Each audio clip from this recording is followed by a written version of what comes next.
about to leave, already packing.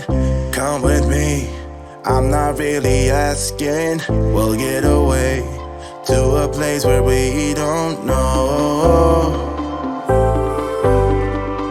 About to see.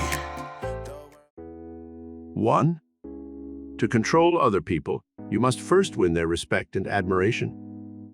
People will be friendly to you if you first show friendliness towards them. In social groups, where you do not know many people and you wish to enlarge your sphere of friends, make yourself known to others. Be friendly and take the initiative in breaking the social ice. They are as anxious to be friends as you are, but many times people are hampered by conventions and modesty, and will not take the first step to be friends. An example of this in my own life is an instance where I went to a big Hollywood party and saw a lonely-looking, unattractive man sitting in a corner by himself. No one paid any attention to him. They were all courting the famous stars, directors, and producers who were there. I sought out the lonely-looking man and introduced myself, not knowing his identity, and chatted with him for fully an hour. I found him amusing, well-read, and charming. When he got up to leave, he said, "I am very much impressed by you, young man, and I'd like to have lunch with you one day so we can talk some more." He handed me his card and made a luncheon date for the following week. I glanced at the card and saw that it was Irvin Cobb, the famous humorist and novelist. His taciturn appearance often kept people from making friends with him.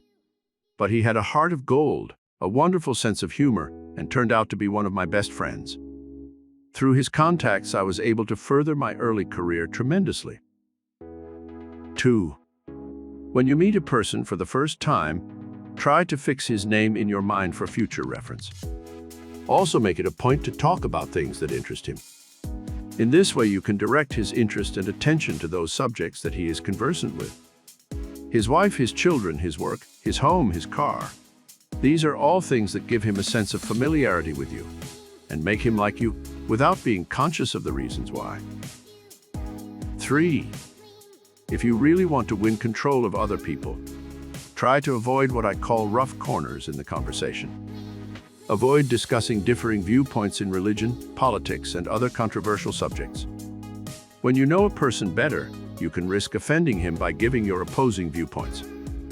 Get the other person to drift along with you on the conversational stream, and you'll find that it is easier to get control of his mind than if you oppose him and make him dislike you at once. 4. When you meet new friends, make it a point to try and praise something in their personality, their clothes, their voices, or something they have accomplished, which merits praise. People like flattery, and you can gain control of friends through subtle praise and flattery. One man I know who is a real estate broker has mastered this principle of control of others to a fine point. He told me his secret one day. "I make every man feel like a prince and every woman like a queen," he said.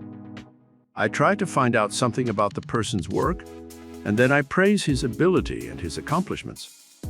It works like magic." Of course, he hastened to add, "I am sincere in my praise. I really choose something that I admire about the person or his work. Otherwise, I would not sound convincing and sincere." This man has made millions of dollars in business through this simple formula to control other people.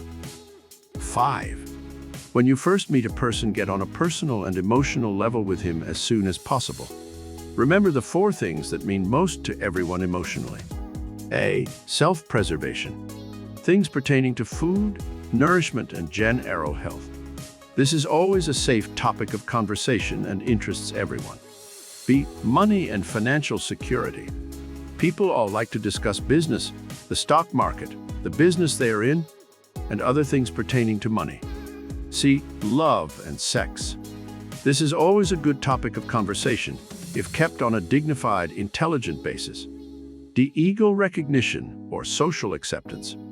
When you give a person your attention and praise, you are automatically elevating his ego, and this cannot help but win his admiration of you.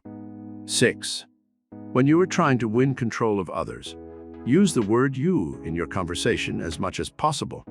Get the person to agree with you, and soon you will control the direction of his thoughts. People are conditioned to self-interest. This is not selfishness. It is a matter of early training and mental conditioning.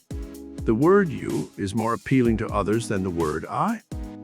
Remember this when you first meet people, and you will soon win their attention and be able to control them. 7.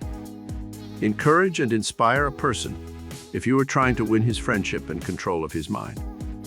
Too often people discourage others, and this dampens their enthusiasm and makes them withdraw into a shell. If you give encouragement and inspiration to a person, he will remember you affectionately, because this is an unusual trait. Most people knock others and tend to discourage and disparage them.